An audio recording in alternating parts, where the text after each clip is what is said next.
Tumpukan sampah terlihat di beberapa titik di Tangsel seperti di kolong flyover Ciputat, sepanjang trotoar di Ciputat dan Serpong hingga sekitar Wisma Serpong.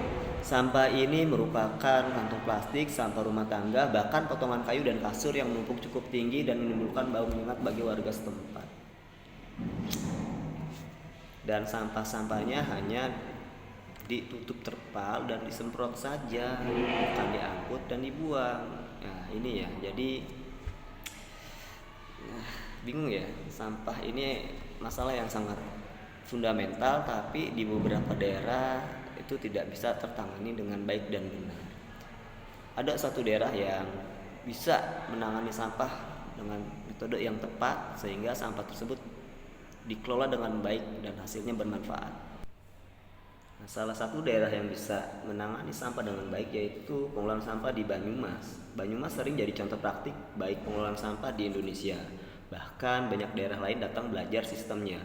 Pemerintah kabupaten telah mengembangkan tempat pembuangan akhir berbasis lingkungan dan edukasi TPA BLE serta jaringan TPS 3R atau TPST yang mengintegrasikan 3R Reduce, Reuse, and Recycle dengan partisipasi masyarakat. Pendekatan Zero Waste to Landfill mengurangi limbah yang dibuang akhir ke TPA juga diupayakan melalui pemilihan dan pemanfaatan sampah menjadi produk bernilai seperti bahan bakar alternatif, kompos, dan maggot ya.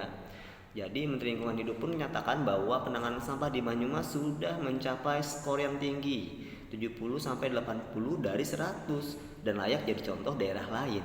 Indikator kerjanya, presentasi sampah yang terkelola oleh sistem meningkat tiap tahun, mendekati angka hampir sempurna, menurut laporan akademis. Banyak kelompok masyarakat KSM terlibat langsung dalam pengelolaan sampah dari hulu ke hilir. Kemudian, tantangannya yaitu belum 100% sempurna, tapi kapasitas TPA, cakupan layanan dan infrastruktur masih butuh peningkatan agar bisa menangani semua sampah yang dihasilkan.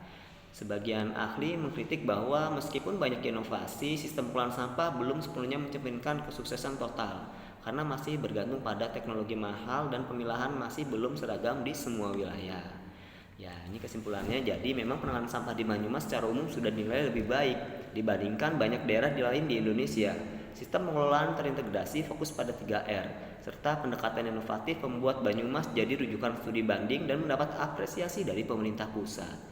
Namun masih ada ruang untuk perbaikan, terutama dalam memperluas jangkauan layanan pemilihan di tingkat rumah tangga dan kapasitas fasilitas pengolahan agar dapat menangani volume sampah yang terus meningkat. Ya, jadi sampah ini sebetulnya bisa ditangani bila mana pemerintah fokus dan concern terhadap masalah ini.